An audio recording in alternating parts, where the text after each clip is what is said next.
All right. Good evening, everyone. We are thrilled that you're here. My name is Bobby Gandu. I'm Associate Vice Provost for Strategic Enrollment Management and Director of Admissions at Wichita State. It's our great pleasure to have you today for our Parent Information Workshop. Our goal today is to get you better acquainted with Wichita State, make sure really that we're answering the questions you may be thinking about in your respective families and households as your student is considering Wichita State. All of the folks that are here today have children that are admitted to attend Wichita State this fall. So you all kind of share that perspective, and I'm sure are helping your respective students help navigate their respective college search decisions. So really what we've done tonight is we have a few presenters here from the university to share information that you might be wondering about the most in terms of what the next steps are for your student's enrollment process, what financial aid may look like, and then if your student's going to be living on campus, just questions about that and the information you need there. So our goal today is to make sure we at least get you started in the right direction on those questions. And so we will be available throughout the evening. All of our presenters are on. We're also going to try to leave a little bit of time for Q&A. So feel free to, throughout the evening, lob questions into the chat, and we'll do our very best to try to answer them live. We are recording this, though, so we will be happy to send this out later on as part of a follow-up. So if there's a certain segment that you want to watch again or listen to, then certainly you'd be able to do that. So I'm going to get going. First, we thought it might just be helpful to remind everyone, and actually first let me run through the agenda and then I'll go through my slides. But in terms of our agenda for tonight, obviously, we're just doing a quick welcome here, and I'm going to run through a few things about Wichita State just to remind you perhaps why your student was interested in Wichita State all along. And then we have 3 different information sessions, each with a different presenter that everyone will really be able to benefit from. One-stop student services will essentially cover what the first year enrollment process looks like. Constantine is here from that team, and he'll do a great job walking you through the enrollment process. And then Jang from our financial aid team is here, and of course she'll cover information related to the aid process, scholarships, all of those kinds of things. And then finally, Faith will be here to visit with you about on-campus housing and what that looks like. And then I will kind of finish us up in terms of what the next steps are for you and your student. So with that being said, I'm going to get running. Again, feel free to lob questions into the chat. I do have a couple of staff members here behind the scenes from the admissions team, and they are going to keep monitoring the chat. And then it would be helpful. We do like to take attendance at events like this just so we have a sense of which families are logging in. So if it's convenient for you and you know how to do that, we'd love it if you could change the name on your Zoom ID if it doesn't already reflect perhaps your first name, last initial, just so we can try to better monitor the attendance here. All right, first up, I'm going to run through some campus updates and make sure you are well acquainted with Wichita State. Some of you may have heard me present before at other events and activities, so apologize you're stuck with me for just a little bit. Hopefully I've got a little bit of new information for you to learn today. But we think you're really just catching us at the best time to be a shocker. The university's been around for 130 years. The last 5 fall semesters, including this last fall, have yielded us the largest 5 freshman classes in the university's history. And in fact, just this last fall semester, we announced more than 18,000 students, which is the first time we've ever eclipsed that number of 18,000 students. So what we think that means, between that and then also us being the #1 transfer destination in the state of Kansas for 14 years in a row, what we think this means is that we're doing a few things well, and students are identifying that Wichita State could be the path to their career outcomes and successes that they are looking for. So with all of that enrollment growth, we know that we have to continue to invest in our campus infrastructure. So to the tune of that, and making sure we answer that call, we have put more than $600 million into our campus infrastructure, both on campus and in other sites throughout the city of Wichita. And then finally, if our president was here, I know he would really visit with you about this. We're really proud that we've been able to retain the title as not only the #1 most affordable research university in the state of Kansas, but really we're probably a very affordable, perhaps the most affordable for many of you who are from out of state too. We have some tuition discounts that we offer many of you all from out of state, so we'll talk a little bit about that. But we think we're going to stack up really well for those of you students and families who are from out of state. One thing that you've probably heard us talk a little bit about, and you probably received emails about, is our appearance on a national TV show, really a global TV show called The College Tour. It's featured on Amazon Prime. It's a streaming series, but it's actually available on many other platforms. We were really pleased to be the only university in Kansas that's been featured in it. About a year ago, a camera crew that really goes all over the country in terms of filming episodes to showcase to students and families what it's like to visit a college and kind of get to see all the things. But the individual who came to our campus about a year and a half ago, is Alex here, and he is the winner of the Amazing Race, the second season of the Amazing Race several years ago. And but he's parlayed it into this great television career where he films episodes of the college tour all over the country. Again, we were the first and only university in Kansas to be featured. And so there's 18 different videos. I'm not going to show you all of them, of course, tonight, but what's really great about them is they're digestible.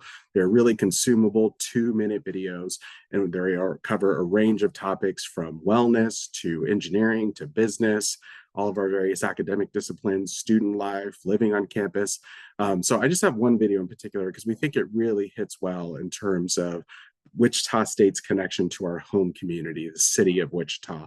And we think that certainly applies to everyone who chooses to attend Wichita State. So I have a quick video that I'm going to share, just about 2 minutes long.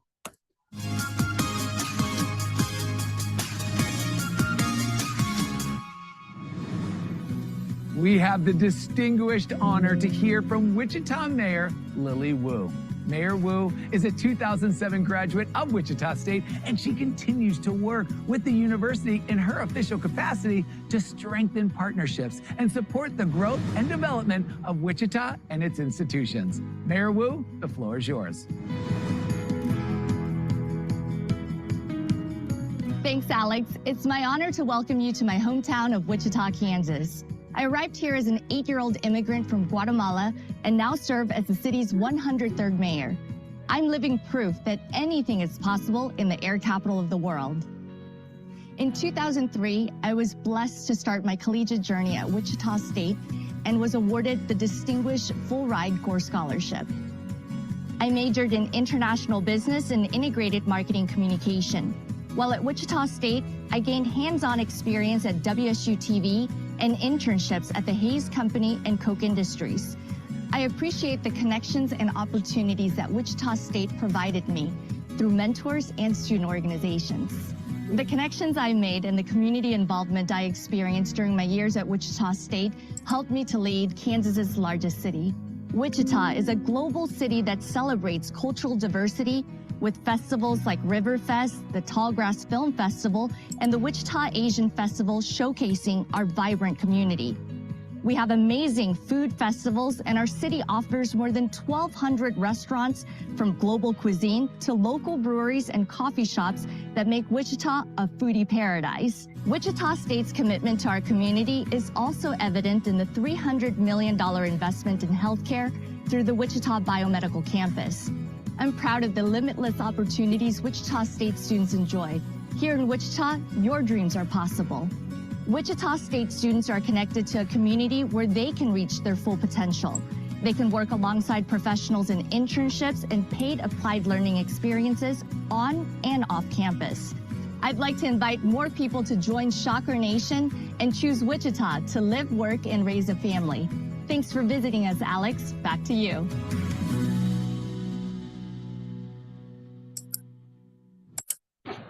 All right, so hopefully that was helpful for you to really more deeply understand the connection between the city of Wichita and Wichita State. And as I mentioned, we do have numerous other videos you can check out. They're all available at wichita.edu/college tour.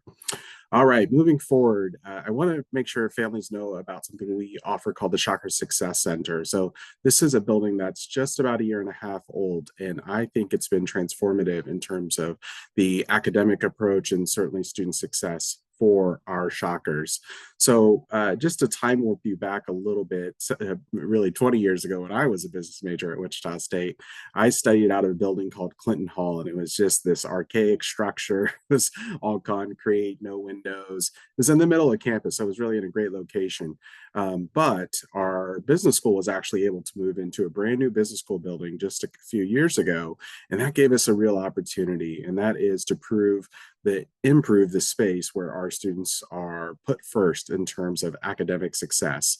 So with that being said, you can see this campus map here. There's a little red dot. That's where the Shocker Success Center is now located. And in the Shocker Success Center, you see all of these offices that are located here on the left side of my slide. And the great news is we actually had these resources and offices for many years at Wichita State. The challenge for us has been that they were just located in like 12 different buildings on our campus. So all of those are designated in yellow here. So great services, but they were just really scattered throughout our campus. So when we did have the opportunity to basically gut and put $17 million into a building that already existed, we were able to transform the space and activate it so that students could get access to all of these resources that you see here. So amongst those is many offices, obviously, but amongst those is our one-stop student services team.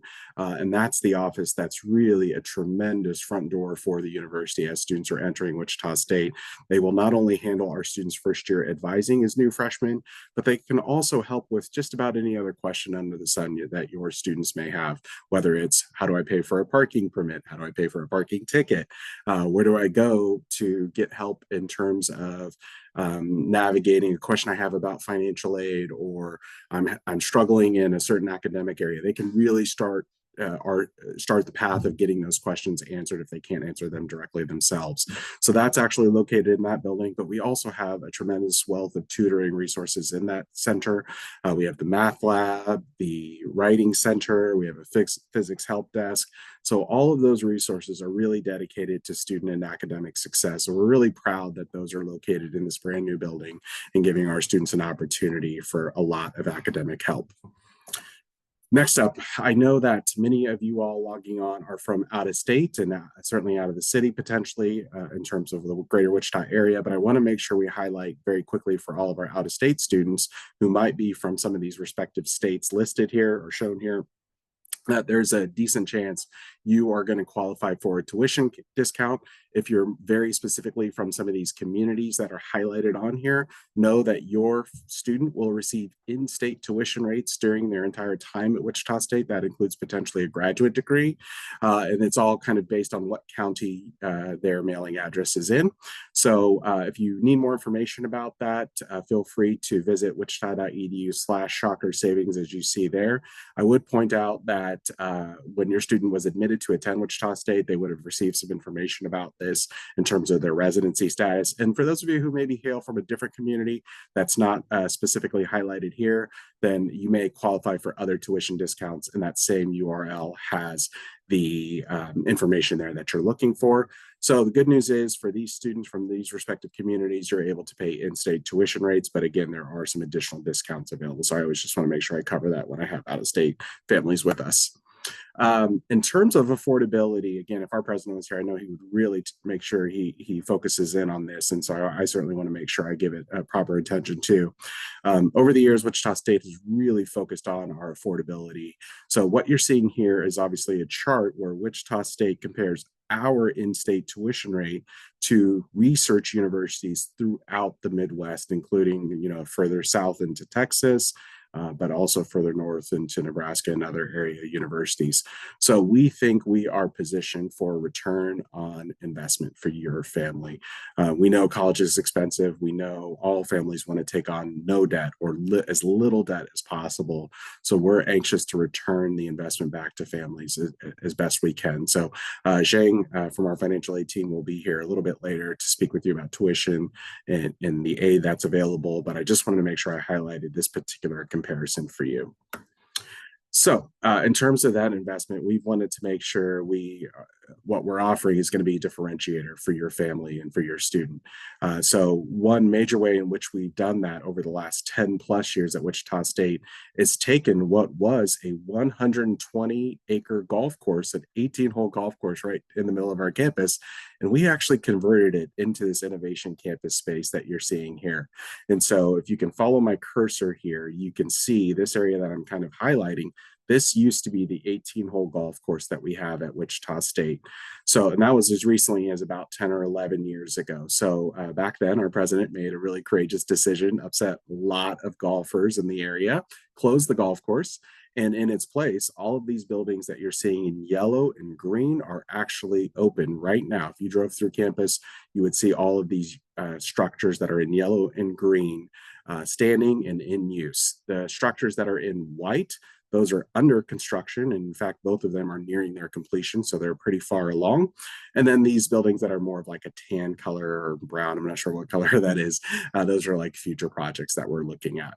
But the key is that what we've done in this space is we have stood up opportunities for government agencies, for companies to come to campus and essentially hire our students for internship opportunities, research experiences, and just really giving our students applied learning experience. We think that's the niche at Wichita State. We know that's our niche at Wichita State, meaning that we want our students to literally go from their classroom experience over here to an internship experience or other applied learning experience here on our innovation campus. The first example of this was Airbus. Airbus is number 22. That's in green here on this map. So about 9 years ago, Airbus had a major operation in downtown Wichita. They had about 300 professionals employed and working down there. Well, they were really our first major tenant on our innovation campus. They moved that operation to a brand new building on our campus. And in exchange for them to have that space, they have to hire our students for internships. And I know many students who have had internships there, they're regularly hiring our students for those opportunities. So our students are literally going from their classroom over to an internship experience, whether it's with Airbus or many of these other campus partners that you're seeing here. And what's great is it may seem that, as I mentioned, Airbus, and you may see a couple of others, there are certainly opportunities for engineering majors, but there's actually opportunities for lots of other majors too. So to bring home this point a little bit more, I have a quick video that highlights our innovation campus.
All right, we call that our most intense video that we have at Wichita State.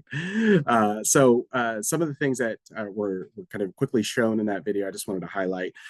First up here, you can see our Steve Clark YMCA and Wellness Center. So this is part of our innovation campus where we have a beautiful YMCA. In case you're not from Wichita and you're not familiar with the YMCAs we have in our community, they're actually really well known nationally. YMCA professionals from all over the country come to Wichita, Kansas to check out the first class nature of the YMCA operation in the greater Wichita area.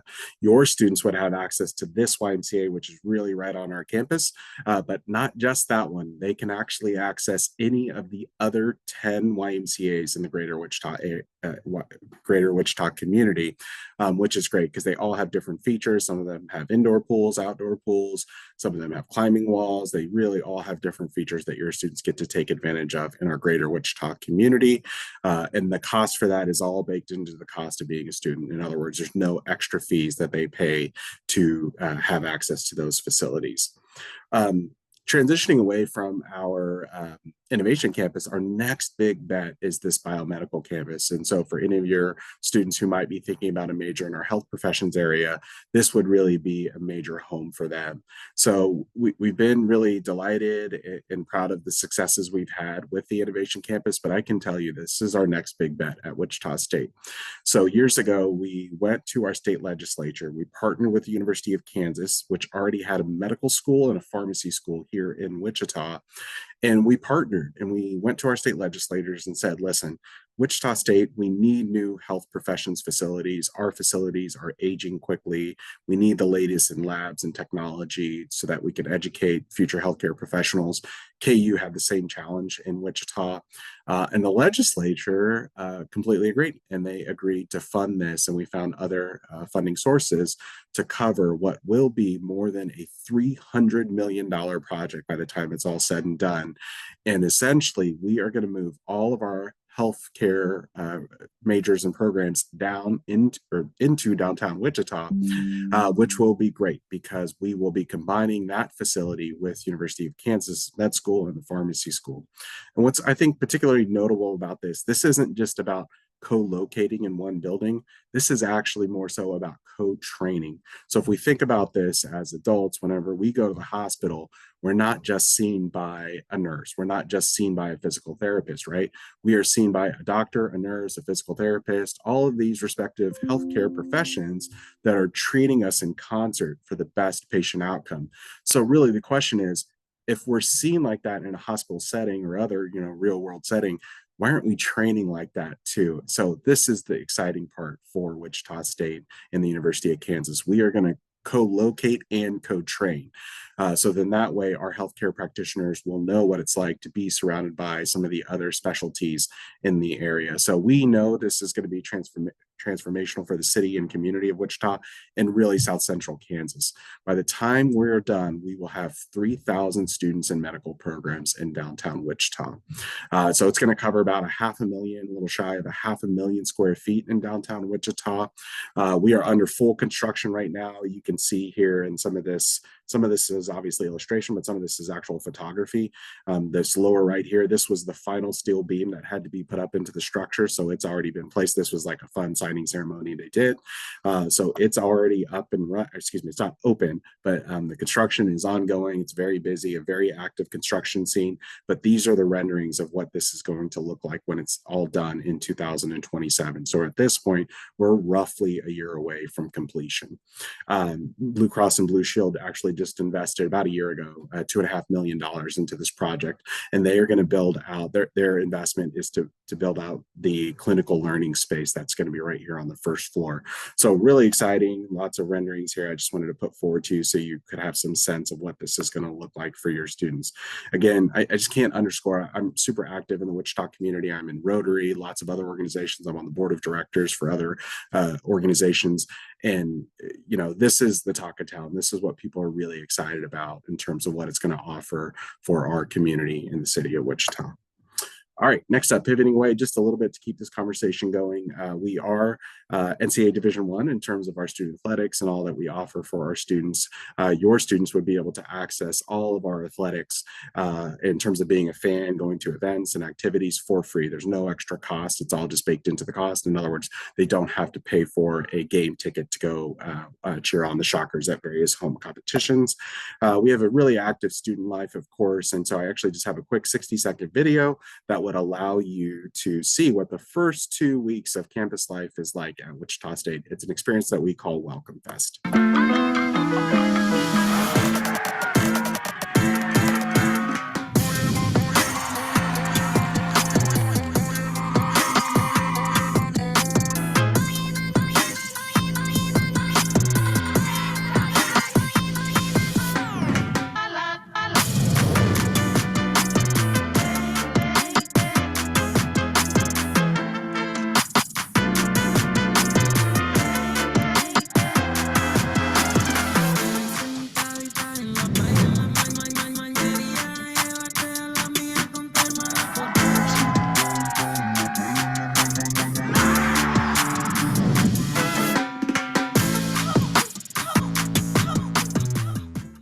All right, that is Welcome Fest at Wichita State. I'm just going to mention this if you want to, if you know you have to depart our virtual event a little early, and keep in mind we are recording this, so we'll send this out later. I might just allow you a few seconds to take a picture of this. This will kind of outline what some of the next steps are, so I'll let you do that if you want to grab a screenshot or just take a picture with your phone. It gives you some sense of what the upcoming steps are, but I'm going to actually walk you through this a little bit later. But before I go through all of this, I want to make sure I pass it forward to our other presenters, because they're going to have great information that will really walk you through some of those steps that are on that slide, and I'll bring that slide back up later. So with that being said, I'm going to pass it over to my friend Constantine. He is with our one-stop team, and he will visit with you about their services and then also the enrollment process for new freshmen. And I'm going to click for him. So Constantine, it is all yours. All righty, awesome. Hi, once again, my name is Constantine. I'm one of the first-year academic advisors over here in the one-stop office. Happy to be able to talk to all you guys, give a kind of overview of our office and get things moving forward. If we go to the first slide real quick. So, some colleges don't do first-year advising. Some colleges, they send you directly to your major advisor. At WSU, we do things a little differently. We have you directly meet with a specialized first-year advisor.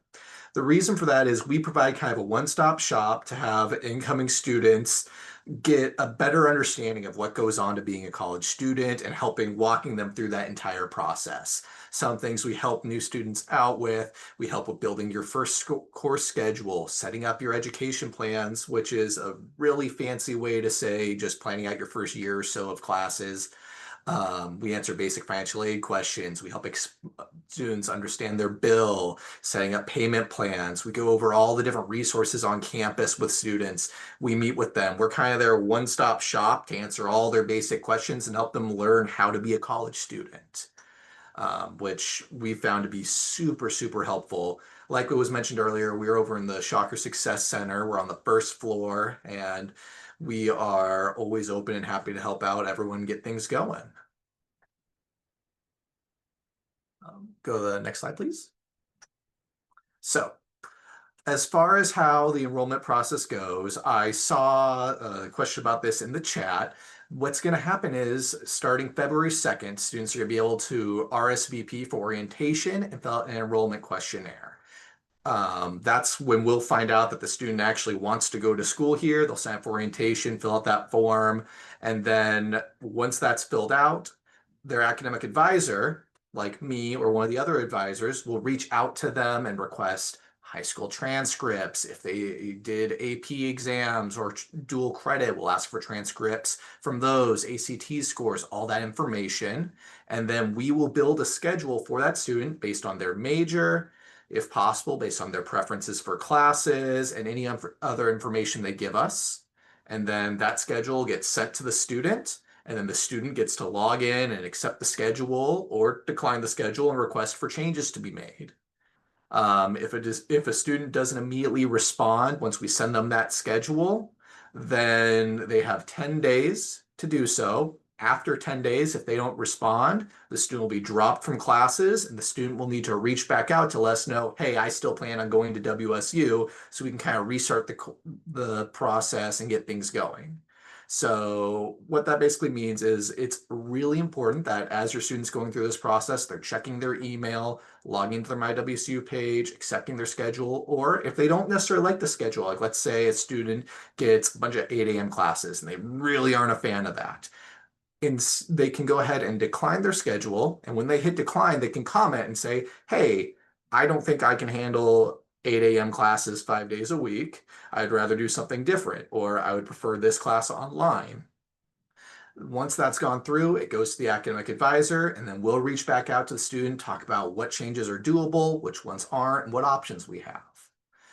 Schedule changes can always be made even after they've accepted everything. They can, if a student accepts a schedule in March and decides in April, hey, I'm going to have a job on campus and it's not going to work with one of my classes, you can still reach out and request changes and have things done. Please, please, please have your students work on checking their WSU email often, because all of the reach out that we send will go to their WSU email. I know a lot of students will also put in their personal emails, and some of them will use their high school emails.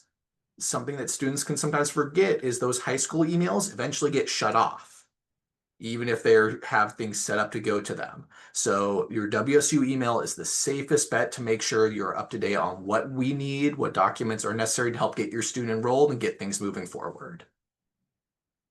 Good for the next slide. So we have a bunch of first year advisors. The way it's broken out is based on major and last name. For some majors, everyone in that major goes directly to one particular advisor. So all of our applied studies and education majors go to Kelsey. All of our business advisors go to Michelle. For engineering, it's a little bit different. I handle half of the engineering majors. I handle last names A through L, and then my partner in crime, Monica, handles the other half. The last names M through Z. All fine arts majors go to Ellen. Health professions like pre-nursing and things like that go to Raven. And then for liberal arts and sciences, those are pretty much all the other majors, things like psychology, chemistry, criminal justice. The first half of the alphabet goes to Elia, second half of the alphabet works with Kendra. So for parent resources, the biggest thing I can recommend is wichita.edu/one-stop. On that site, we have a ton of information to answer all those basic questions, like when deadlines are, how to go through certain processes. It also can be super helpful for students, how to add and drop classes. There's all kinds of really good information on there, just in case you had a question you didn't remember to ask it tonight. And also, I'll be popping in chat throughout the night and sending links from that website to help answer some of those questions as well, just because a lot of good information is on that page. It basically has all the basics that a student or a parent would need to get basic answers. If you ever need more details, it'll often have links and contact info for who to reach out to if you need more info. Alternatively, we love for you guys to reach out to us. We're here to help you guys out. So once again, we're One Stop Student Services. We're over in the Shocker Success Center in room 104 on the first floor. Our office hours are Monday through Friday, 8 to 5. And our phone number is right there on the screen, along with a general email. If you ever have questions, feel free to reach out. We are happy to help and get things moving forward to get your students hopefully enrolled and helped out. Constantine, thanks so much for sharing that. I think there might be a couple of questions in the chat that pertain to you. I'll just kind of float them out there. I think you've answered them, but it might just be helpful to go back over them. There were a couple of questions about when an actual meeting might occur with a first-year advisor and the student. You've obviously talked through that process for the first semester. Would you share just a little bit about the second semester of a student's freshman year? Yeah, of course. So while students don't necessarily meet in person with us that first semester, usually the first time they meet with us is orientation. For the second semester, students are going to actually meet with us first-year advisors. We're going to sit down. We're going to talk about, hey, how's this semester's going? How are classes going? Everything going good? We go over a brief review, kind of, hey, this is what it means to be a college kid, just an FYI. Here's tutoring, success coaches, all these resources. And then we sit down and plan out, hey, these are the courses you should be taking next semester. This is the path that we want you to be on to make sure we're staying on track to graduate. Usually we end up meeting with students and starting in October, and then enrollment usually starts up in November for spring classes. Great, thank you. Jen is asking, if schedules are made this spring, how do you handle students who are in AP courses now and won't have scores until July? For example, calculus and physics, the engineering students. Yeah, absolutely. So usually the assumption is if a student's taking the AP exam, for the most part, we assume that they're going to be passing the exam. For some of those harder exams, just like for engineering for physics and calculus, I usually shoot an email to the student. I'm like, hey, how confident are you on that AP exam? Do you want me to build your schedule assuming you passed it? Or do we want to build a schedule assuming that we're going to maybe end up needing to take that course still? And we kind of move from there. But for other courses like for English or psychology, things like that, we usually plan on, hey, we expect you to pass. You're a stellar student. And so we'll plan around that. If the student ends up not passing those exams, they need to let us know because they'll know before we do. And then we would work around changing their schedule from there. As for math placement exam, I just saw that comment there. We will actually let students know if we require them to take a math placement exam. It varies depending on your major for what requirements we need to place a student into math. Like for example, for my engineering students, a lot of them need to start in calculus to be on a 4-year degree plan. In order to place into calculus, we look at what courses they take there, high school, and what other courses. Did they take trigonometry? Did they take Calc 1 already? And then we use that information. We either place them directly into calculus, or if they didn't necessarily take some of those higher level math courses, we're going to require them to take a math placement exam so we can see, do we start in college algebra? Do we start in pre-calculus, and kind of go from there? Great. I think we have covered most of the questions that pertain to your area, and we may float others as they come about. And parents, I know many of you are asking questions about other areas too, and we'll get to those just kind of when it makes sense as part of the rest of our presentation. And I want to address it to those respective presenters. And then feel free to keep lobbing those questions in, and we'll try to get to as many of them as we can. All right, next up, my friend Zhang is here from our Office of Financial Aid. She's a great resource, super helpful in terms of engagement with future students. She's here to visit with you, of course, about financial aid and scholarships. So Zhang, it's all yours. All right, thank you. Hello, everyone. My name is Jang, and I'm excited to spend time with you this evening.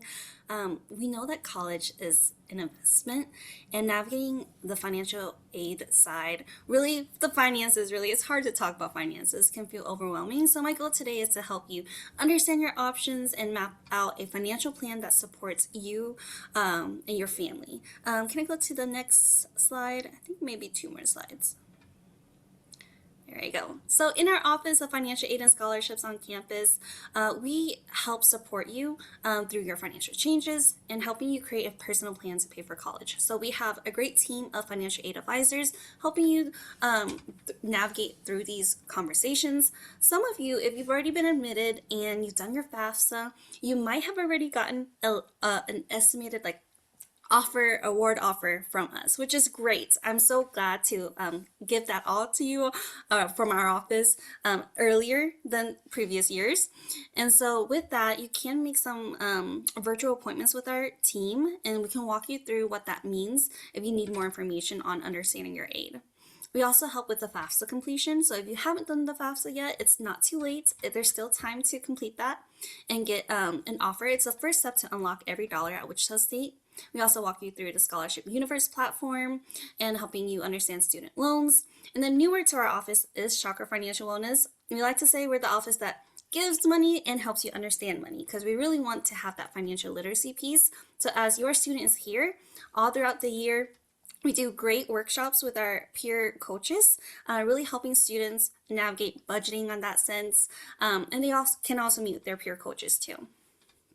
Next slide. There you go. And so thinking about the estimate costs at Wichita State, if you did get a letter from us, it's considered the cost of attendance. So this is based off of the 25-26 school year. We don't have any 26-27 details yet. It won't be finalized until around mid-July. That's when the first bill will be shown, is around mid-July. At Wichita State, we don't charge for the whole academic year. We just charge by each semester that your student is enrolled in. So this cost of attendance is really kind of like the sticker price. We really want to focus on tuition and fees. That's really what you are paying to Wichita State, is the tuition and fees. Everything else is kind of an estimate that we believe a college student would spend in an academic year. If you are living on campus, then food and housing would be considered part of what you would pay to Wichita State, but other areas like books and supplies, personal and transportation, that's all varies per student. They wouldn't be paying it to us, but we have to include it within the cost of attendance. So really the cost of attendance is a bigger number, really to help us figure out your financial aid and seeing what your unmet needs are and things like that. You can find more information at wichita.edu/tuition. And again, we won't have the bill until around mid-July.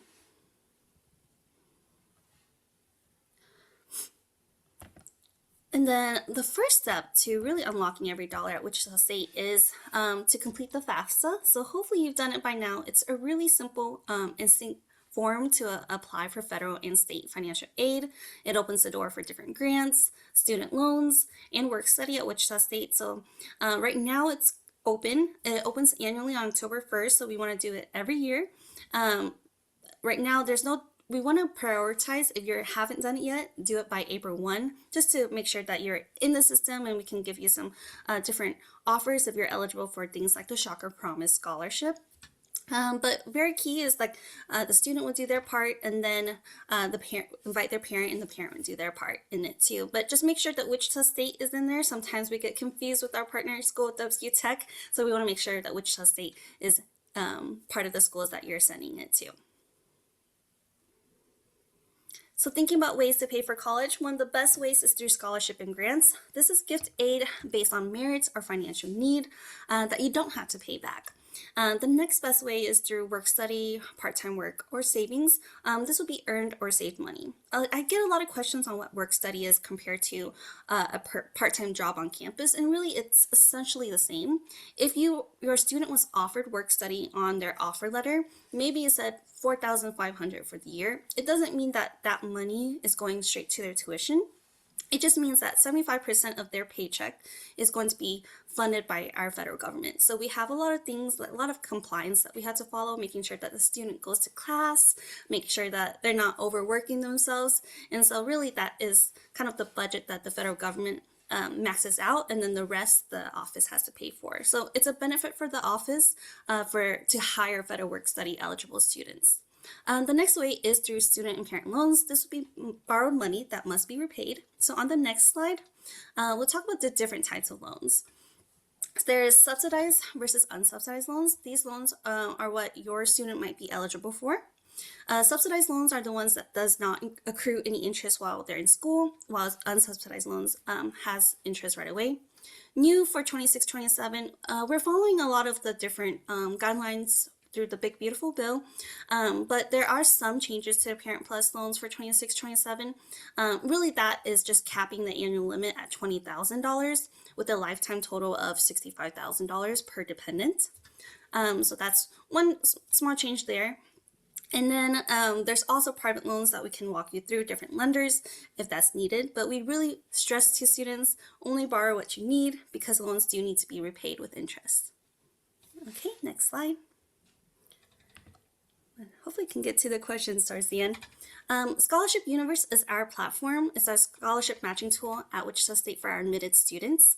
And so once you're admitted, you can get onto this platform. We do request that you complete the FAFSA first, and then complete your Scholarship Universe, because it will open the door for different types of scholarships that are on the system. So right now, institutional scholarships and our foundation scholarships are open for students to apply. The deadline for that is April 1. But year-round, there's external scholarships available on the platform. Next slide. And then I really want to highlight Shocker Promise Scholarship.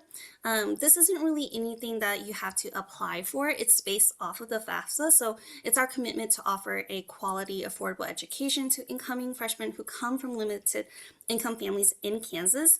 For students that are outside of our Sedgwick County area, they are offered a partial housing scholarship, which is a great benefit for being part of this program. We also create Shocker Promise Academy to really help transition our scholars into college. So it's a great way if you want to see if you're eligible for it to complete the FAFSA, but we also detail the eligibility on our website at wichita.edu/shockerpromise.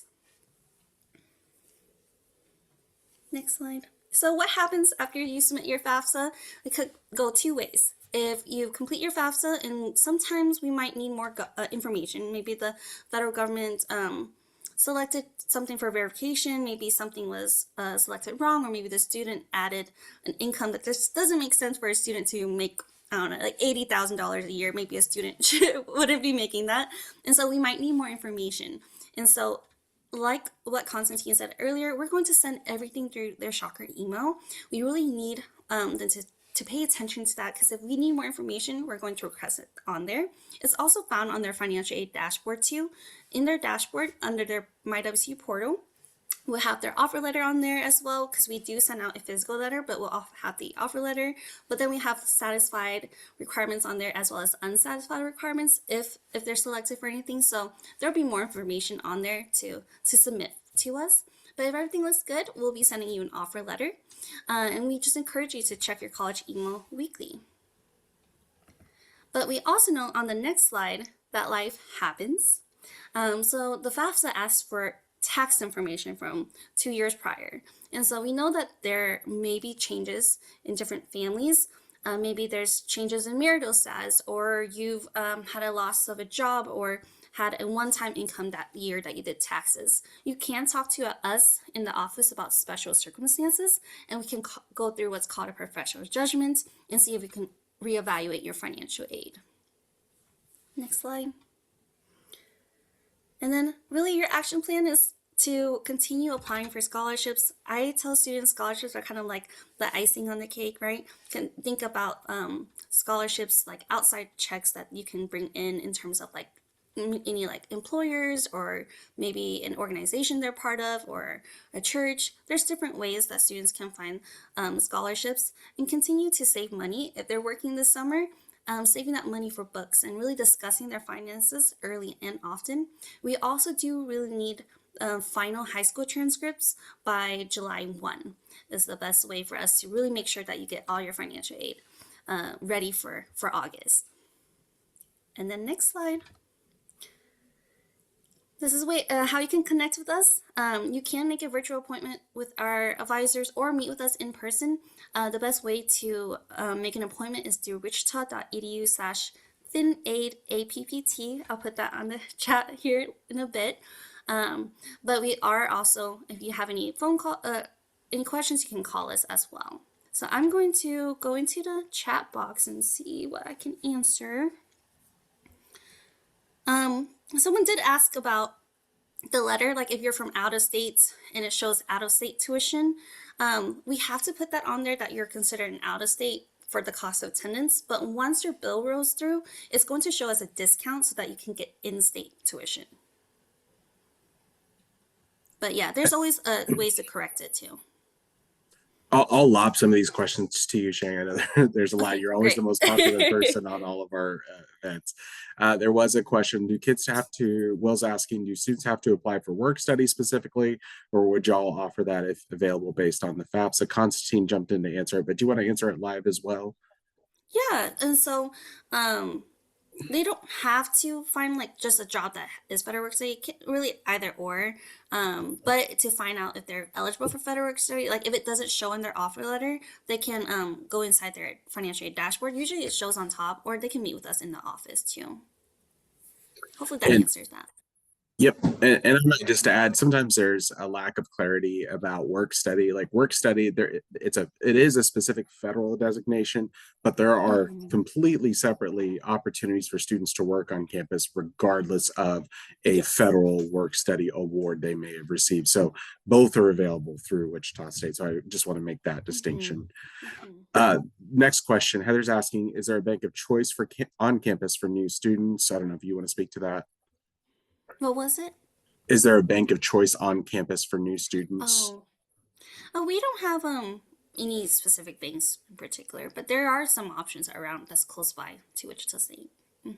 There's definitely an on-campus credit union, and there is a Ameritrust location, which on our campus is part of our Brayburn Square. And then, of course, there's many other opportunities for banking nearby. But I would say there's not an official university bank that is on campus. Can students appeal? Kathleen's asking, can students appeal a scholarship offer? In terms of like, like maybe like, I don't know, thinking about like a merit scholarship, maybe you got a certain amount and you want to appeal and see if you can go for it higher. We do, if you're already offered a merit, like for example, you're offered a merit scholarship, and your student wants to retake the ACT, or have a higher GPA, things like that, you can reach out to our office. But if you retake your ACT, SAT score, we do run reconsiderations all the way until May this year. So we'll just automatically run that process. So maybe just additionally, I would recommend, Kathleen, if that's the circumstance your student might be in terms of a higher GPA, higher ACT or SAT score, make sure we have that on file as part of the university process. And and then reach out to either the admissions team or financial aid. We'll redirect you financial aid, but we can at least get the conversation going for you. If for some reason that doesn't directly answer your question, feel free to message one of the staff members on here and we'll try to answer it directly through a DM. Next up, does the offer letter give student loan options or is that separate? You want to go back through that? You did kind of Mhm. touch on that. Yeah, the offer letter should, if they did their FAFSA, then they should have student loan options on there based off of their information. Subsidized loans is more so for students with some unmet need based off of financial need and things like that. But student loans should be part of the offer letter. Um, if it's not shown and you've done the FAFSA, then definitely reach out to our office and we can look through it. Can, all right, did that. Whoops. Sorry, I'm clicking off that things. When will a final financial aid award letter be sent? Mhm. So if you got admitted and you've done your FAFSA, then we've already sent. I know we say estimated because technically we say that because we don't know what the final bills are until mid-July. And so we won't send out like another letter. It'll just be shown on their financial aid dashboard, but it's pretty close to what their offer is. All right. Uh, Trisha's asking, when's the first payment due? Do we pay one payment per semester or monthly payments? hmm Usually the first payment technically is due. I think right now it's usually like 2 weeks after school starts. Um, Financial aid it won't apply to your student's account until like 10 days prior to the start of the semester, but you can create some you can set up a payment plan so you can pay. I think it's like um, in thirds in the semester, and then once the balance is below $2,000, then they can enroll. Once registration opens up, they can enroll for the next semester. And then for Uh, housing, I think there's payment plans already set up with housing. just to help provide context, and I honestly wish this was a little different at Wichita State, but it's kind of what we're stuck with, if you will, in Kansas. So, Mm-hmm. in order for us to set, because there was a question about tuition and fee increase for next year, so the way this works is the state of Kansas has to pass their state budget. And then typically all of our state universities, including Wichita State, would move forward to request a tuition rate for next year as well through our Kansas Board of Regents. Our Kansas Board of Regents approves whatever those requests are, or tells the universities to reevaluate it. Ultimately, that process isn't usually complete until June. So literally, we will unfortunately not know officially what our tuition and fees rate will be for next year until around June. Then what will happen is our financial operations team will go in and they will make all the adjustments they need to, and essentially, ultimately, your student will kind of have a better picture of what their bill will look like. And so then Jane is mentioning that the aid will be applied to that in August, and then that's when payments are due, essentially when and a little bit after school starting. And then those Mm-hmm. monthly payments are monthly payment plan is available then as well. So I wish it was a little different. I know that's hard for families that are trying to plan and get ahead of this. And so, of course, we always just recommend trying to start with, from a budgeting perspective, what tuition and fees are like for this year. Let's see. Alma's asking, other than students portal/email, is there a place I can see his financial information? Yeah. So with financial aid, we do recommend that if you wanted to see their information and is really to get proxy access, and they can provide some proxy.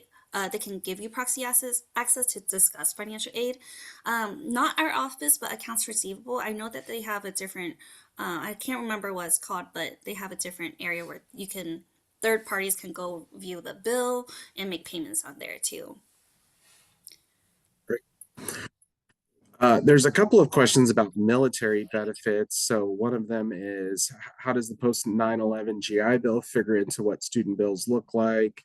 Do merit scholarships have to be spread out over 4 years? It can be started once the post 9/11 GI Bill runs out. I don't know if you could speak to those. I know there's other offices Yeah. also involved in military benefits. Of course, yeah. The military and veterans affairs office would be best when it comes to GI Bills and like VA forms and all. But our merit scholarship, so once we offer that to students, it has to start in their incoming first year if they're a freshman, and that will be spread out over 4 years. And so it does have to start in their first semester. So maybe, and well, I'll ask our admissions team to put in the Mm-hmm. chat the link to the Military and Veterans Center. They really are helpful in terms of enabling families to utilize their respective post 9/11 GI Bills, all the other Mm-hmm. military benefits that come with that. Brady is the director of that team, and they do a great job making sure students get all in families. Usually, of course, it's a family operation when it comes to military benefits.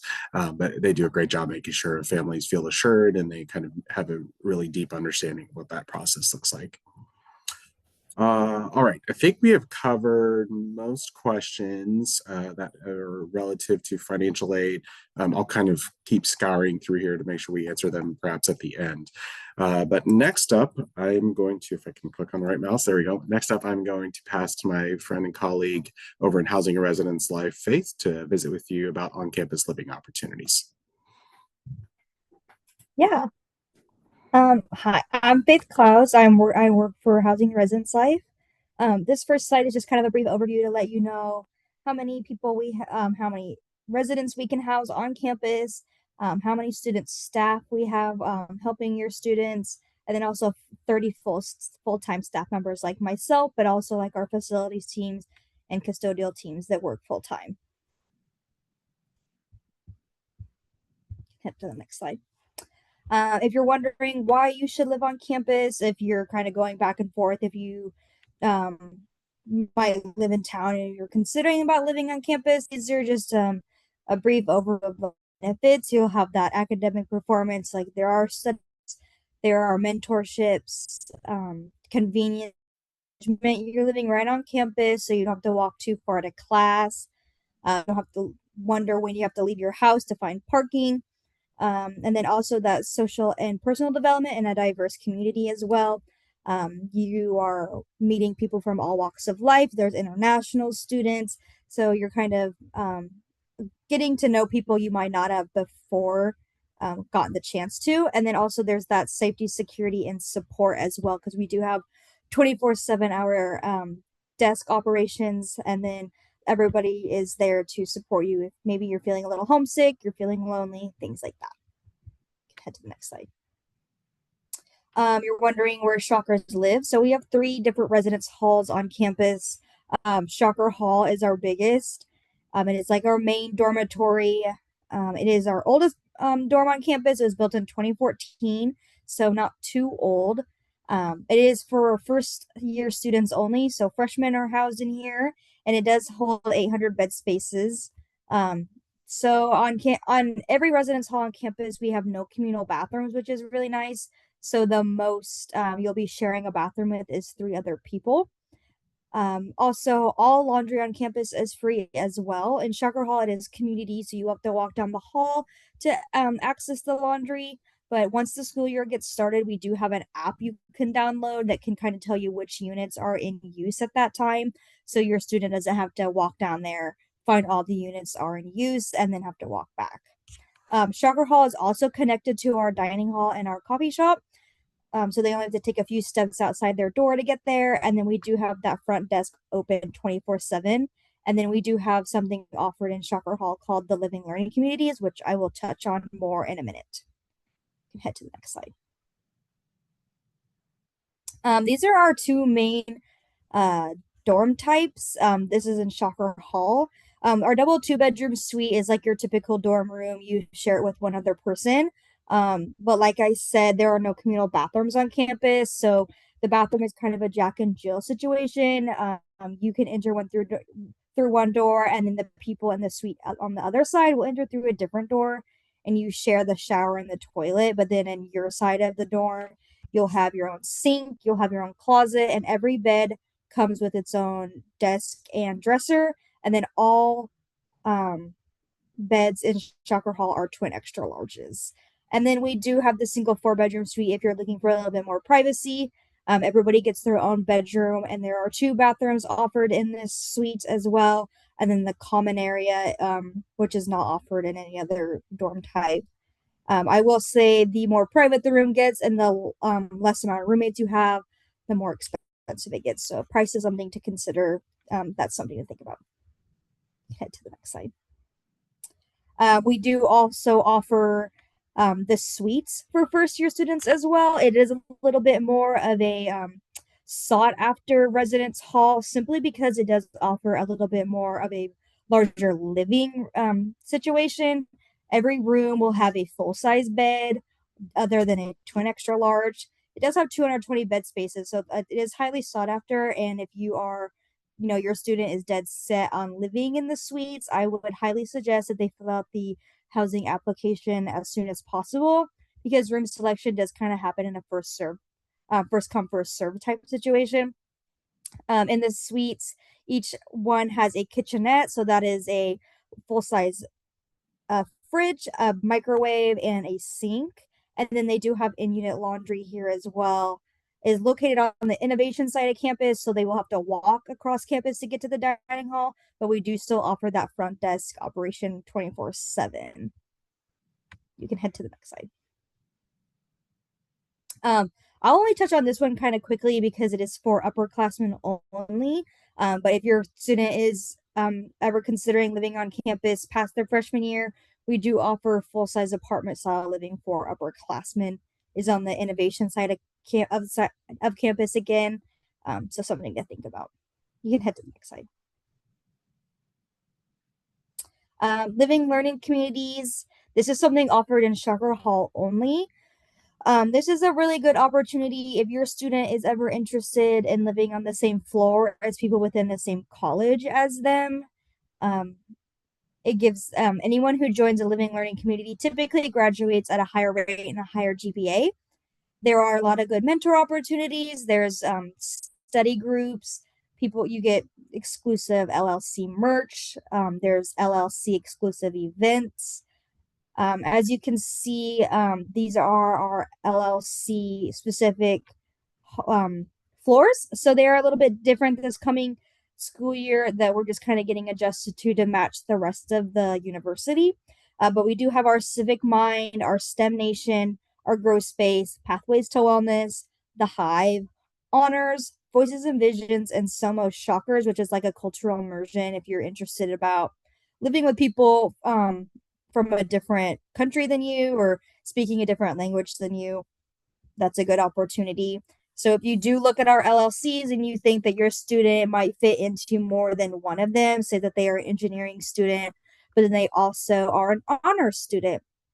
So then they're like, which one do I live in? That's really kind of up to your student to decide which more they feel connected to and which one they will find more benefits from. And then it also is a $30 fee for the academic year, but it is split up by semester. So $15 per semester. So if your student lives in the LLC for one semester, decides they're not loving it and they move out, they won't be charged the $15 the next semester. But living learning communities are a great opportunity for your student to, it is just, like I said, you graduate at a higher rate and a higher GPA.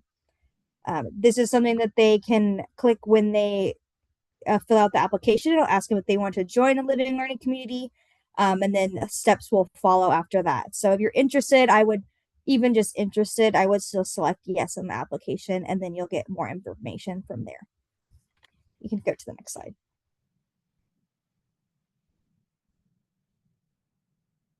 If you're wondering where your student can eat or like how they can use their dining plan. So if you live on campus, you do have to have a dining plan, but all the meal plans for freshmen are unlimited.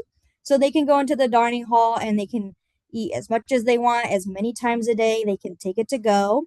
They also have done something called dining dollars, which they can use at all of the following lovely vendors here, like Starbucks, Panda Express, Freddy's, and Chick-fil-A, which are housed in the Radigan Student Center.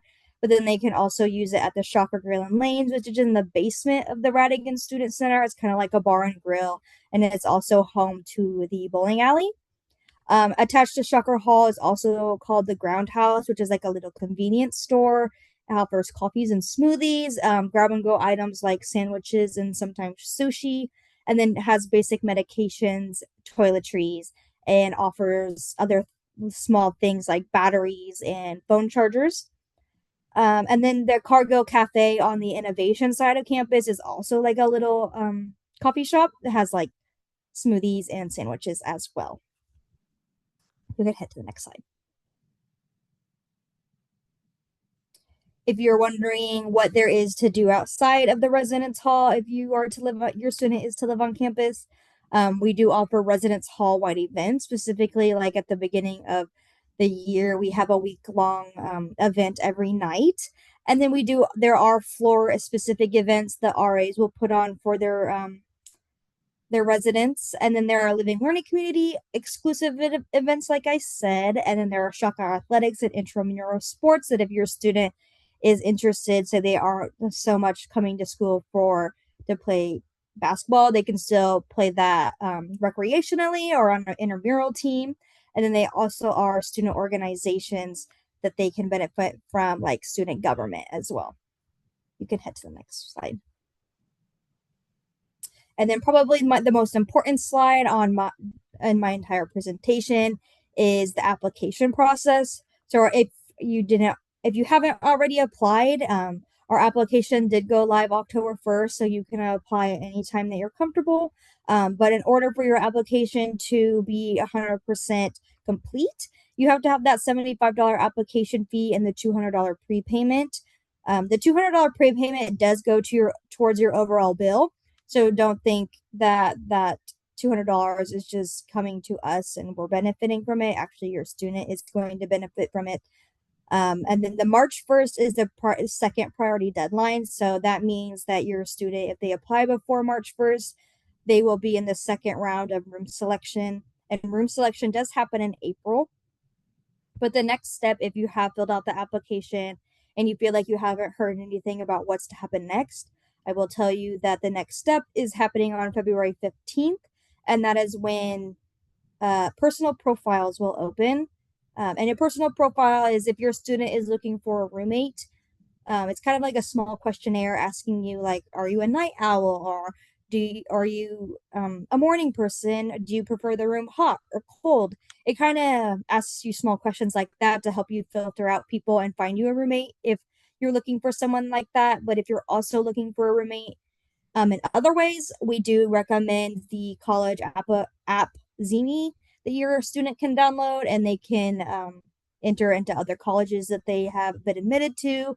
They can enter chats asking, like, I'm interested in living in the Honors LLC in a 4-bedroom suite. Is anybody else wanting to live like that? And they can chat back and forth and find roommates like that. So those are a couple of ways to find roommates. But then what is next to come is room selection in April. So if you feel like you haven't heard anything, I would talk to your student.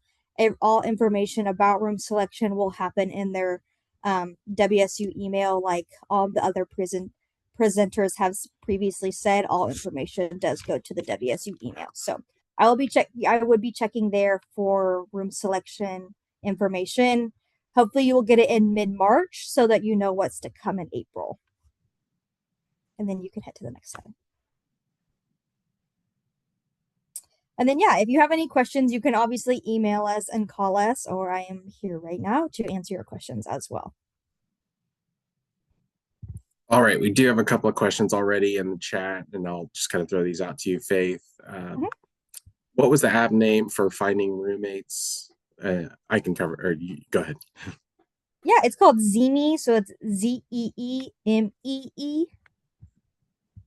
And they can if they're admitted to WSU, but then they're also admitted to other colleges and they're still kind of going back and forth, they can enter chats in all of the colleges they've been admitted to and kind of get a feel for other people that are living. So they living on all those campuses, and there's a housing chat, there's a class of like 2029 chat, like different things like that, different chats that they can enter to talk to soon to be incoming freshmen. Heather's asking, is housing available in the summer for a student athlete attending practices or camps? Yes, so we do have summer. Yes, it's a separate application that I believe will go live here, I think in February. Obviously if your student's not here, but it does go live in February if your student is interested in living on campus for the summer. They do have to be enrolled in at least 1 credit hour, I will say, to continue living on campus over the summer.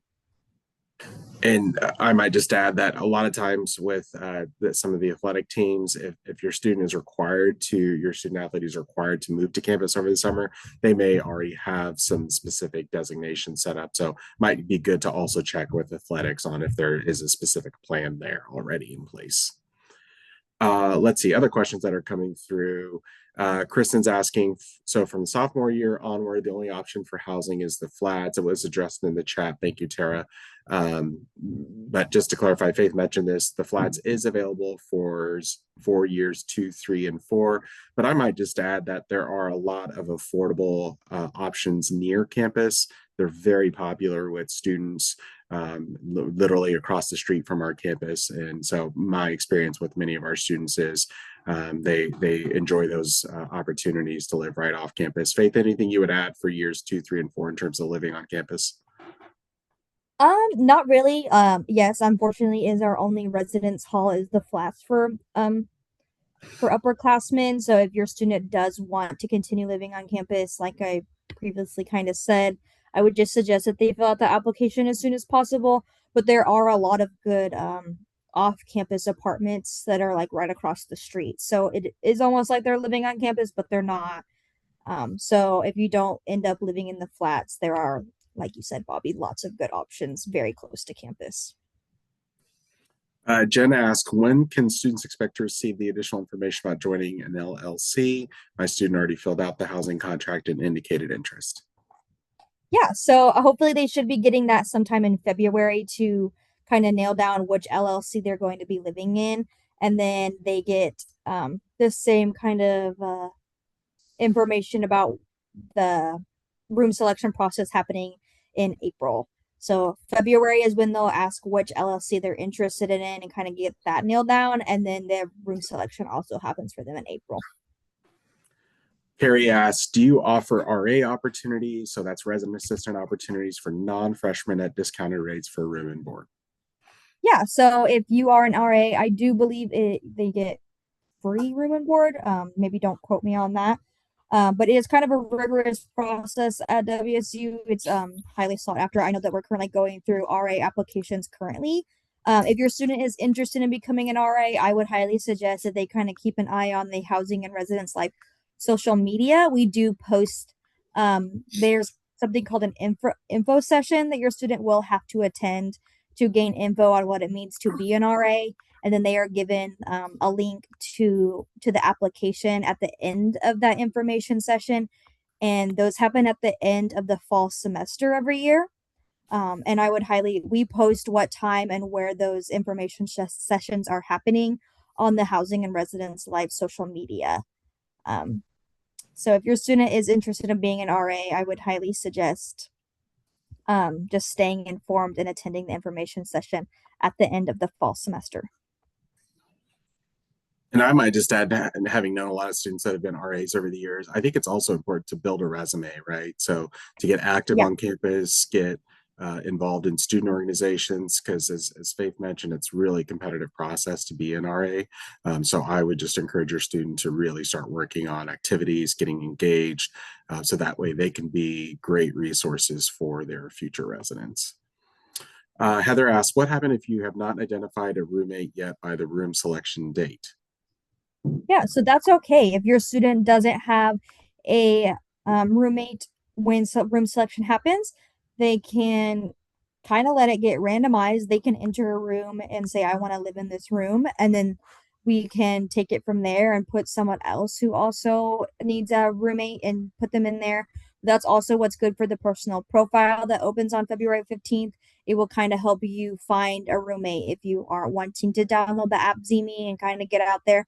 If you're not interested in downloading the app or filling out the personal profile, what I did when I went to college was that I joined Facebook groups and I kind of put a post in the Facebook group that was like future shockers or something like that. And I just said, is anybody looking for a roommate? And I kind of found friends like that. So there are options to find a roommate, but if you don't have one by the time room selection happens, don't fret it. It's not a big deal. We can always just randomly select someone for you. This has already been covered a couple of times, but just kind of going back to the roommate question, because a couple of you have asked about this. Faith mentioned this already twice as well, and that's that Zemi app. I might just put an additional plug in there, not even just for housing and roommate finding purposes.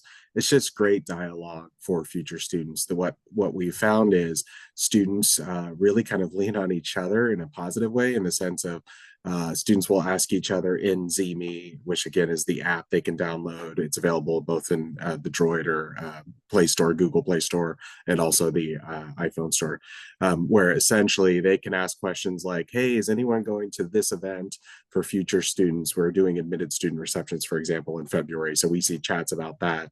We see chats about coming to an admitted student event that we host on campus called WSU, and that's in March. So you'll see all kinds of good, engaging chats. And sometimes students are just checking in, sharing like what they're going to wear to prom. So it's just great dialogue, great community building for your students to meet other future classmates, roommates, etc. So I would just put in kind of that shameless plug for Zemi, because I do think it's a great resource for future students. Other questions that are coming through. There was a question earlier. Well, let me get to this one real quick about WSU Tech. There was a question, as many of you may know, WSU Tech is a separate institution from Wichita State University. So there was a question about a student who will plan to attend WSU Tech, but having the ability to live on campus. The question, Faith, is, do you know about how many students from WSU Tech take advantage of that experience where Tech students can live on campus? Do you know a rough number on that? Unfortunately, I don't have a rough number. I do believe that it is very slim, just because of the added fee that goes on top of their tuition at WSU Tech. So I know that it's probably, I would say maybe around 20 if I had to give an estimate. That seems about consistent with what I've heard before, Faith. So I think that's a fair estimate. It's not dozens. It's probably on the lower side. All right, other questions that are coming through. There was a question earlier about safety. So I do want to mention that. Obviously, as parents, I'm a parent. We know how important safety is from a family perspective. Tara did a nice job addressing it in the chat, but I might just offer, Faith, if there's anything you want to speak to in terms of safety from a housing and dorm perspective. Yeah, we do have the 24 hours, 7 desk operations. We also have an RA on call every night. And then if you ever need, if like facilities like a pipe breaks or your toilet floods or something weird like that happens, we do have a facilities person always on call as well. We have WPD on call that's right on campus. And then your student does have their student ID that after a certain time in the evening, the doors all lock and they will have to use their student ID to get them in and out of the building. And then they always have to use their key to get them in and out of their dorm as well. So we do always have those precautions, and especially on the weekends, you always have to use your ID because um, not all the pro staff are on duty, but we do have 24/7 desk operations. So someone's always monitoring who's going in and out of the door. And then I might just add a little color in others, Constantine, admissions folks, Yang, everyone could feel free to chip in on this, because everyone has just different perspectives on safety depending on who you are and what background you come from. But I might just add that, we are a really busy campus, I would say, around the clock. We have lots of evening classes. We have folks arriving early in the morning, obviously, for regular classes and for work. So we're just a campus that's really busy around the clock. So the University Police Department, they are patrolling the grounds throughout the day and certainly overnight. Our police department, they are commissioned. So they actually have some of the other same training as other law enforcement agencies in the area. They can go off campus and arrest as necessary. There's a Wichita Police Department substation that is about a block from campus. There's also a fire department about a block from campus too.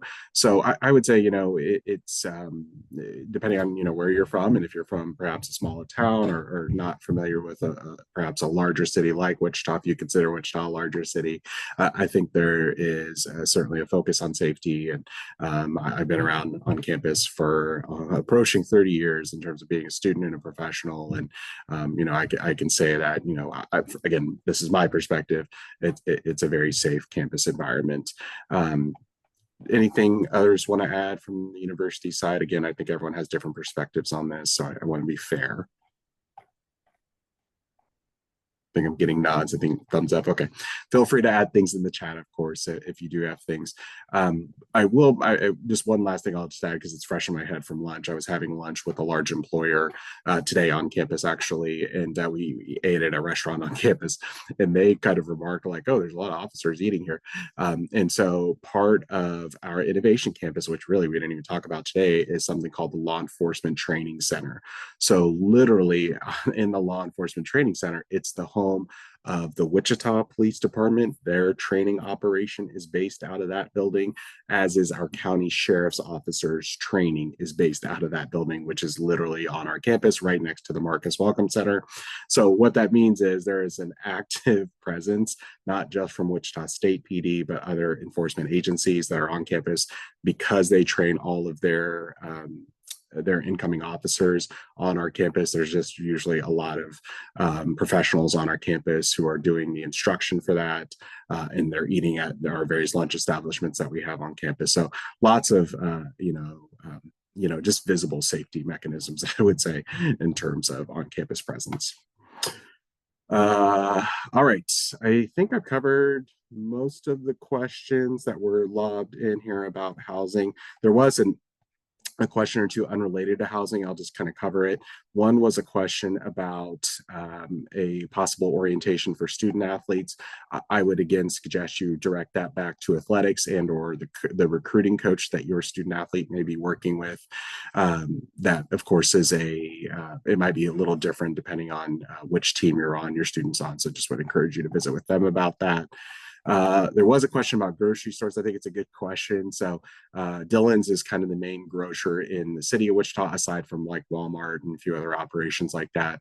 Dillon's, there are multiple Dillon's located. Probably there are 3 Dillon's that I can think of that are each less than 10 minutes from in terms of a drive from our campus. And then there's of course a Walmart Supercenter, Sam's Club. There's a Costco. That's my personal favorite. That's about 15 minutes from campus as well. And then we also have a Trader Joe's. That's my secondary favorite. So I can give you all kinds of recommendations if you need some later on. Let's see. I think I've answered most of the questions. Staff, I don't know if there's anything in here you think I should try to tackle that we haven't already covered. There was a question about the meningitis vaccine being a requirement. Has that been covered? I don't know if someone could speak to that. I'm sorry, repeat the question. Meningitis? Yeah, is meningitis vaccine a requirement? Yes, it is. All right, I think I've covered most of these, so I'm gonna kind of move forward. Thank you, Faith, for all that information. Oh, try that again. Clicked out of it. Just a couple of items to round out our question or round out our evening, and then I want to make sure I give time for any of the final questions here. So this slide hopefully will help walk you through the next steps. So as Constantine mentioned, the next step for your students should they have decided to attend Wichita State is to complete the enrollment questionnaire and the orientation registration. That again opens on February 1st, and the website that you'll be able to access that, or your student would be able to access that, is wichita.edu/orientation. So it literally will open that day. There was a question earlier, I did see that there was essentially a question of, will the questionnaire get emailed to student? Not exactly. They have to log in. We have to see their credentials come through for us to be able to for them to be able to access that. I would also just recommend taking this week. If your student hasn't already, they really need to set up their MyWSU account. So that means they need to take the ID that we've provided to them in their admission email and then utilize that to go out and create their university account. So then that way, if they do it this week, then they don't have to worry about it next week, because you will have to credential in to get to that enrollment questionnaire. So that again, February 1st. And I should be careful to note, and I think Constantine may have mentioned this, and for those of you who are parents of students who have already gone through this process with Wichita State previously, there's a little bit of a shift here. February 1st is the earliest we've opened this up, and I want to be careful to note that your students, should they complete the questionnaire in February, they actually will not have a schedule delivered to them until any earlier than March. So we're going to need some time to kind of get all of our ducks in a row and get all the information we need together, and then March is the earliest that they would have their schedule built by the first year advising team. I want to make sure you know, though, that February will be a great time for students to get us, obviously, the questionnaire, but then if we need some supporting documentation, like evidence of what classes they've taken through concurrent enrollment, dual enrollment, those kinds of things, February is a great time to knock all of that stuff out. So then when Constantine and his peers go out to start building schedules, they have all that information already. In the past, we've had to do a lot of back and forth communication. So we think this is actually a great step because it'll allow us February to collect all that information. So if you kind of lose track of what the next steps are, the first bullet that's listed there, wichita.edu/senior steps, that can really be helpful to you. So just keep that bookmarked. Shang has already talked a lot about Scholarship Universe, so you see that link there. If you haven't already seen campus, one thing we highly recommend, of course, is just coming to check us out. If you give us about 2 weeks notice, we are happy to arrange as many appointments as we can at your request. Students will receive a campus tour. They get a Shocker t-shirt, some other fun things. So that scheduling mechanism is available through wichita.edu/visit. And then we do have some events coming up, perhaps in your respective communities, and you can see those listed here, mostly through February, but then a couple dip into March. And then there's a virtual option too, so somewhat similar to what we've delivered here today. So that's available for students who are admitted and maybe they just have some similar questions to what you're hearing today. It gives them an opportunity to get to know the staff. And then for those that are in these regional communities or even the city of Wichita, if your students challenge, or perhaps one thing you're worried about for your students is just meeting other students, I would highly recommend that they go to these events because then they get to meet other students from Kansas City, for example, who will be attending Wichita State, or from Wichita, or from the Dallas-Fort Worth area, et cetera. So it's a great way to meet other future students. We found a lot of good, strong connections made at these events. And then lastly, or last two things I should say, the slides that we've covered today, these will be available, as will the recording, at wichita.edu/parent workshop. It won't be available right away necessarily, so just give us a little bit of time to get the recording up, and we'll make sure we send that out. And then I highly recommend a couple of things that are listed at the very bottom of the slide. If you can see where my cursor is, WSU is an admitted student event on our campus. We'll have about 1,200 people at it on this Saturday, March 28th, not this Saturday, but Saturday, March 28th. It's a great event. It's exclusively for admitted students. We really kind of open up the university. There's campus tours available. Housing is a big part of the operation for the day. The financial aid team is able to meet one-on-one with students and families. We also offer something called Hired Up. And that is an event we tried last year, and honestly, we had great success with it. So we're going to bring it back. It's actually the day before Friday, March 27th. And if you know your student is going to be looking for job opportunities as soon as school starts, well, guess what? We are able to put forward employers, both on campus and off campus employers, who are already looking for students to work for them starting in August. So last year we did this for the first time. We had about 100 students show up on that Friday before our WSU event, and we were able to put them in front of employers. We had 14 employers participating. Some students had 4 to 5 interviews. Some students had a couple. Some of that depends on what the student's major is. And they had an opportunity to interview. Some students received job offers. We can't promise that every student's going to receive job offers, as you might guess, but we can promise that they're going to receive job interviews, and they'll be able to certainly practice having a job interview. Our Career Accelerator team is the group that runs that, do a wonderful job with that event. So if you know your student is going to be looking for on-campus job opportunities or even off-campus, I would advise you to come the day before, March 27th, and get those interviews done. And then on the 28th, WSU, they can enjoy the entire day. And as part of the March 28th experience, we offer an additional on-campus jobs fair where we have campus employers coming, and that's more of a tabling environment. There's no interviews as part of that. It's just a tabling environment where we have some of our key on-campus employers who are collecting resumes, engaging in conversation with students to plan ahead for what jobs might look like in the fall semester. I would also say for any of your families who are local and your student might be interested in a summer job, there are some opportunities on campus for summer jobs as well. So, and this event is a great way to get plugged into those. All right, I think I've got, and by the way, I should mention at WSU, that Saturday, March 28th event, and again, you see the URL for that there. Students who come will actually have an opportunity to walk away with some fun shocker prizes. We actually give out yard signs at that event for any students who have completed the enrollment questionnaire. There's a lot that we do during that day, so we'd love to have you. We've received great feedback over the years about it. It's just kind of a great way to get your questions answered. There's lots of university personnel available on that Saturday for you all to be taken care of and have your questions answered. All right. See if there's any other questions mentioned here that I did not get to. Trisha's asking about move-in date. Faith, can you speak to move-in date this year? I don't. It's usually like the second weekend in August. But don't quote me on that. I don't know if we have it set in stone just yet. At least I haven't heard anything.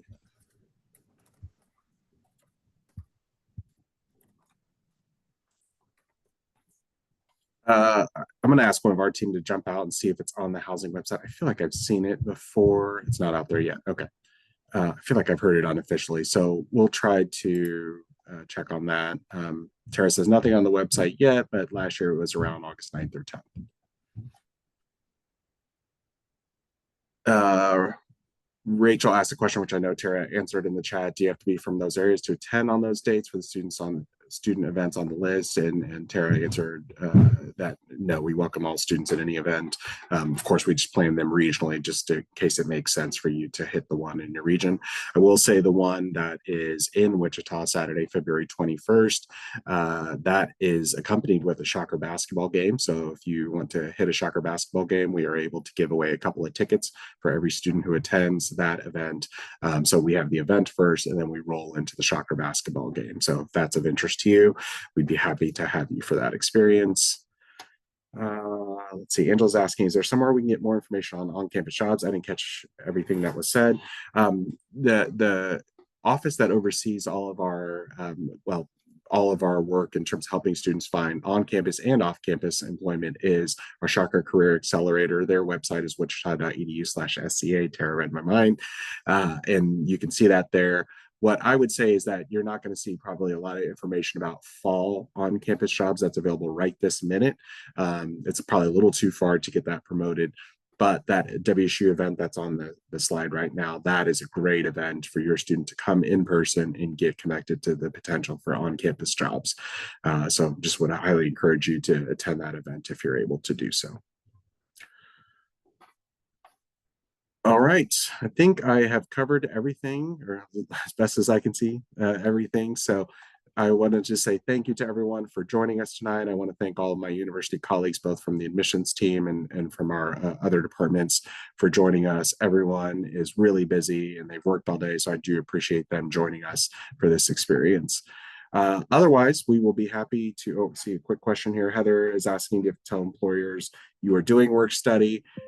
If you qualify for that federal work study, that it can be very helpful to tell the department that you're interviewing with that your student qualifies for work study. That is really helpful. It makes, frankly, your student more attractive to that department because then they only have to pay a certain percentage of that wage.